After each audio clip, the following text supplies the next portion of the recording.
At this, making sure, with Gavin, just, what's being a walk-on kicker. I know he's another in-state product. Jack and Colin are like that too. But what stands out about Gavin and what he could bring to that specialist room? He was a kid who came to our summer camp and really showed that he had a strong leg. And the one thing that jumps out at summer camp is it's highly competitive. You got guys that come in from all over the country. And it ends up being a camp that's instructional, but also a competition. And he showed that he could compete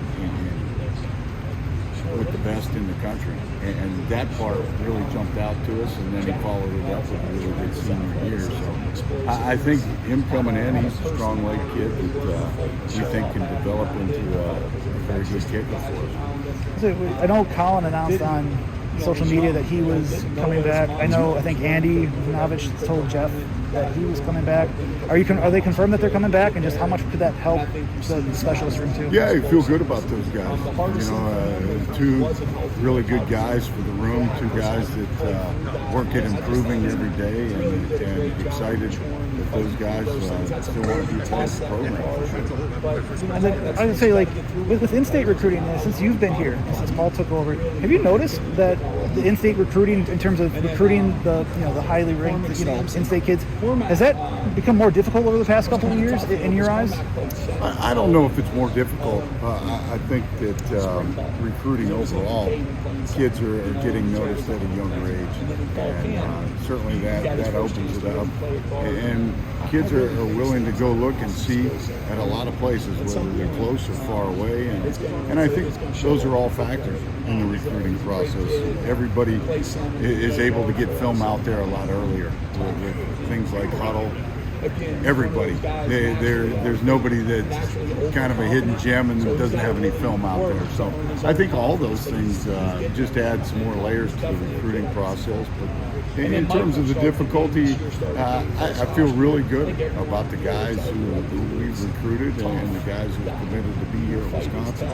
And sometimes it's hard when you're a kid who it's the only in-state school and all eyes are on you, and sometimes that competitive pressure and nature is not what some kids want. I would say with the pandemic, how hard was it even for y'all to even kids in the state trying to get here when they couldn't get here till June 1st? Right. Yeah, you couldn't get them here as early as you would like. Right.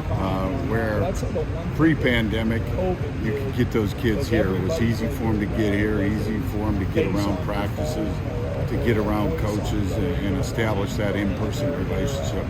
Certainly, everybody was kind of on equal footing there for a while when everything had to be Zoom. And so, as we all know, there's a different tone and tenor to an in-person versus a Zoom call. And so that was a big challenge, but we navigated that, and once we could get back on campus, felt good about the experience we were able to provide. I know, with getting kids on campus is one half of the battle, especially maybe up here compared to geography-wise, with other, going to different states or whatnot. But even within the state, does it make a huge impact getting them here early too, for to get them into Camp Randall Stadium, into the facilities, to show them early for the kids that are within the state? I think it always helps. I think not just getting them here to see it, but also getting them here to establish relationships. I think those are the two layers that are really important. Once the kind of awe of, hey, I've seen it, once that wears off, then it becomes the personal relationships you try to build between the staff and of course the player. Those are things that we pride ourselves on being able to provide to recruits.